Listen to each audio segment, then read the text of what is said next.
Look at the Gulf today, and you might think the region has finally learned how to manage power. Diplomacy is louder, mediation is visible, grand visions are everywhere, and yet beneath that polished surface, old fractures are quietly re-emerging. The recent public dispute between Saudi Arabia and the UAE over Yemen is not just a tactical disagreement.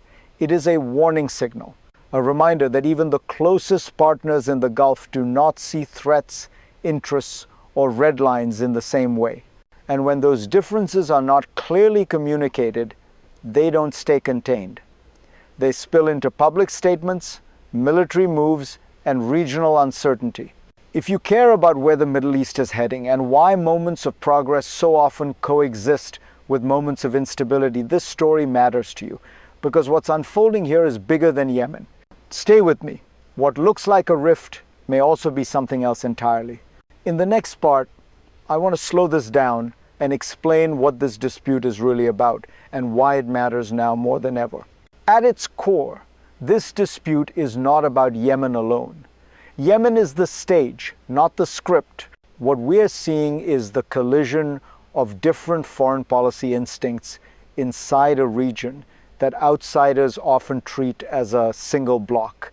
The 6 Gulf states share geography, culture, and institutions, but they do not share identical threat perceptions or ambitions. Saudi Arabia and the UAE tend to act decisively and assertively. Bahrain and Kuwait move with caution.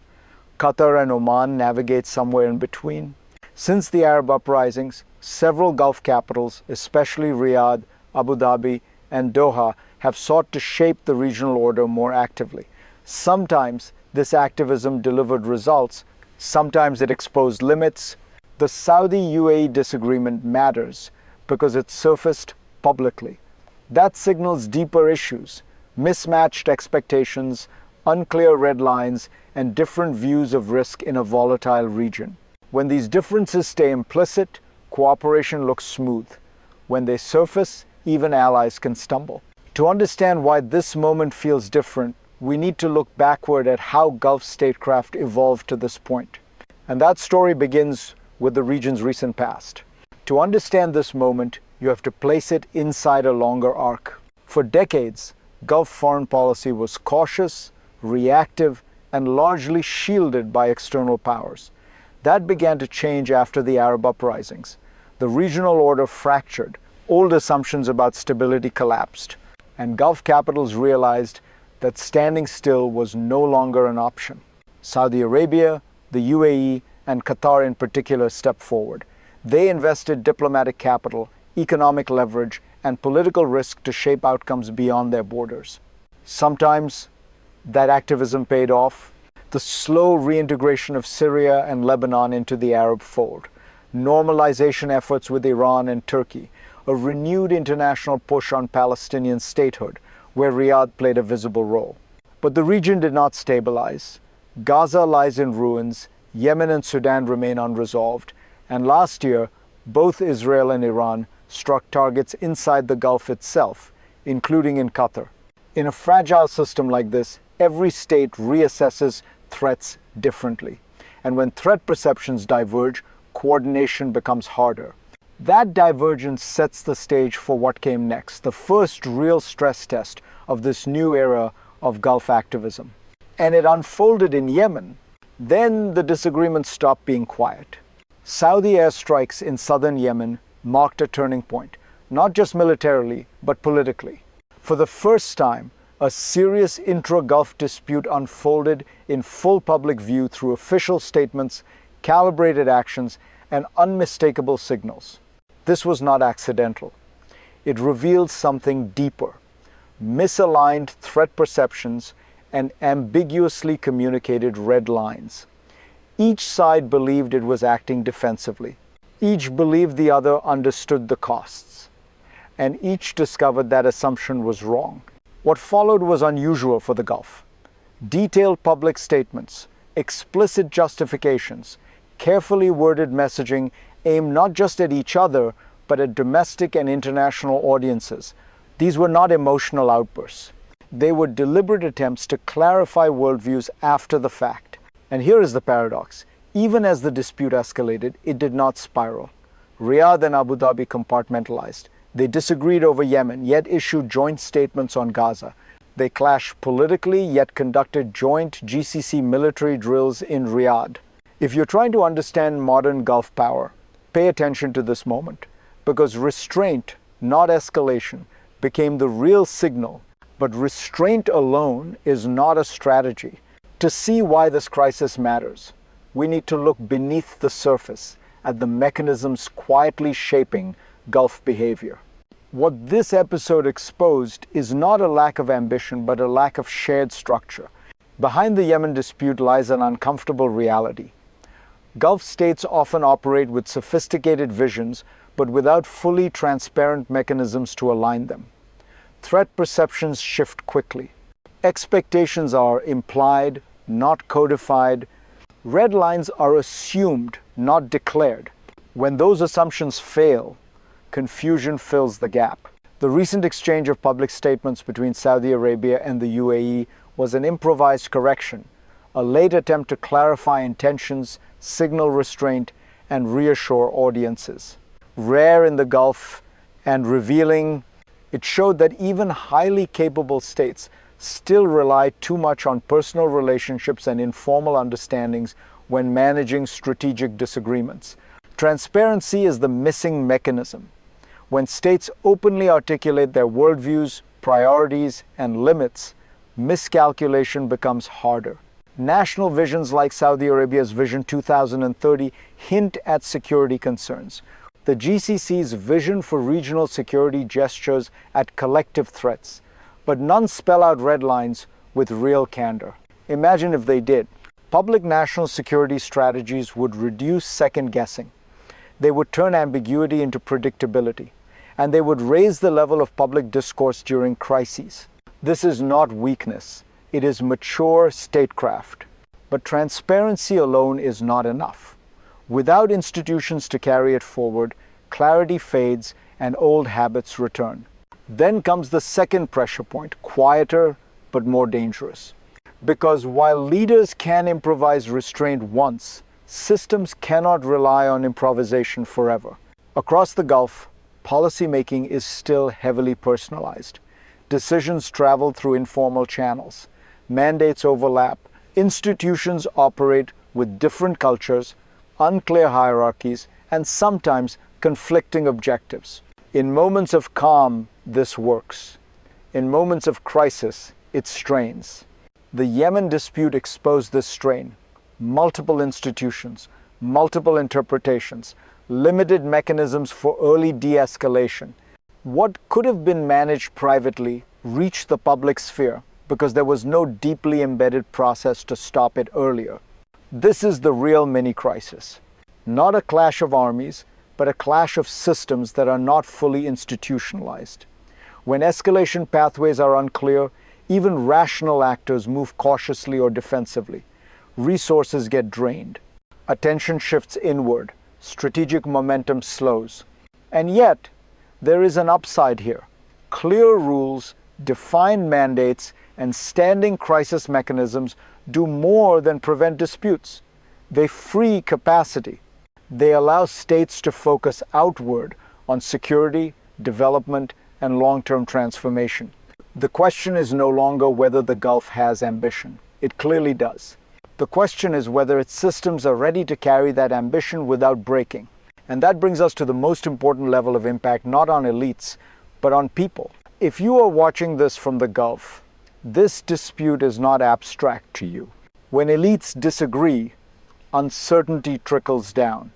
It shows up in markets that hesitate, in investors who pause, in citizens who sense tension but are never fully told why. You may not follow every statement or policy move, but you feel the atmosphere change when cooperation turns brittle. And here is the uncomfortable truth.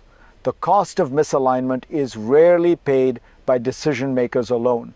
It is paid by societies trying to plan their futures in a region that already lives with enough risk. Yemen remains unresolved. Gaza dominates headlines. External threats from Israel and Iran loom. The margin for error is thin. That is why transparency matters to you. Clear red lines reduce shock. Institutionalized crisis management reduces drama. When states communicate openly, panic has less room to grow. If you believe the Gulf's transformation projects matter, if you care about stability that lasts beyond headlines, then this is not elite theory. It is personal. Pause for a moment. Share this analysis if it helps you see the region more clearly, because understanding is the first layer of resilience. But the consequences do not stop at borders. Next, we need to look outward at how these fractures echo across the global system. What happens inside the Gulf never stays inside the Gulf. This region sits at the intersection of energy flows, trade routes, and geopolitical rivalries. When coordination weakens here, the ripple effects travel fast. Allies recalibrate, rivals probe, markets react.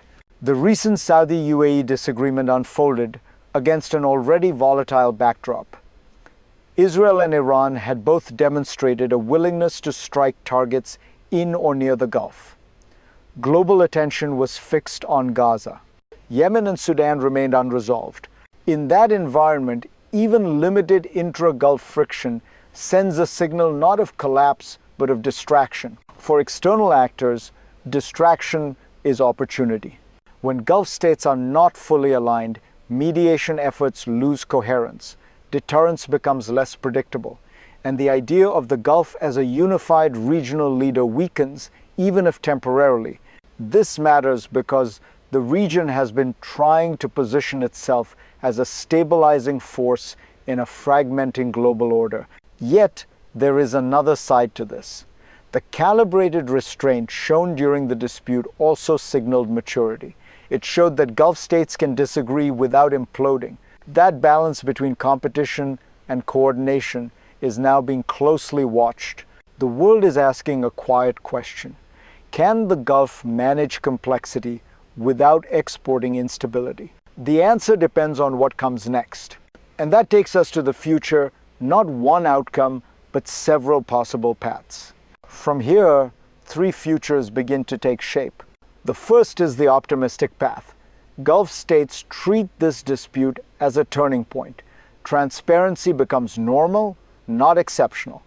National security strategies are published, updated, and taken seriously not just by outsiders, but by neighbors. Bilateral councils evolve from coordination platforms into early warning systems.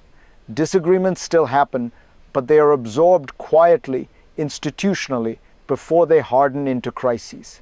In this future, Gulf leadership becomes more credible precisely because it is predictable. The second path is managed ambiguity.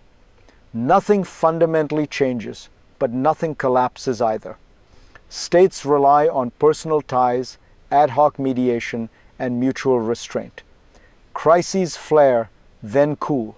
Progress continues, but unevenly. The Gulf remains influential, yet always vulnerable to sudden shocks. Stability exists, but it is fragile, dependent on constant improvisation. The third path is the riskier one. Transparency stalls. Institutions lag behind ambition. Misaligned threat perceptions widen under pressure from external actors and unresolved conflicts. Disputes grow sharper, more public, harder to compartmentalize, not because of hostility, but because systems cannot keep pace with complexity. History shows us something important. Regions do not fail from lack of vision. They fail from lack of alignment. The Gulf now stands at that crossroads. What it chooses next will shape not just its internal cohesion, but its role in a rapidly changing world. And that brings us to the final question. What does all of this ultimately demand? This moment in the Gulf is not a crisis of intent. It is a test of maturity. The region has vision, it has resources, it has ambition on a global scale. But leadership today is no longer measured only by speed or strength. It is measured by the ability to manage disagreement without fragmentation, to turn friction into function. The Saudi-UAE dispute over Yemen will not be the last intra-Gulf disagreement, nor should that be the expectation. What matters is whether the next disagreement is handled through improvisation or through design. Transparent, worldviews, clear red lines, institutionalized crisis management. These are not technocratic details. They are the infrastructure of power in a crowded, dangerous system. If the Gulf gets this right, it does more than avoid rifts. It sets a model for how emerging powers govern complexity in an unstable global order. And if it doesn't, even the most impressive transformations will rest on uncertain ground. The real question, then, is not whether the Gulf can lead. It is whether it is ready to lead together. If this analysis helped you see the region with more clarity, stay with this channel, share it, and join me in the next conversation, because the future of the Gulf is not a closed story. It is being written in real time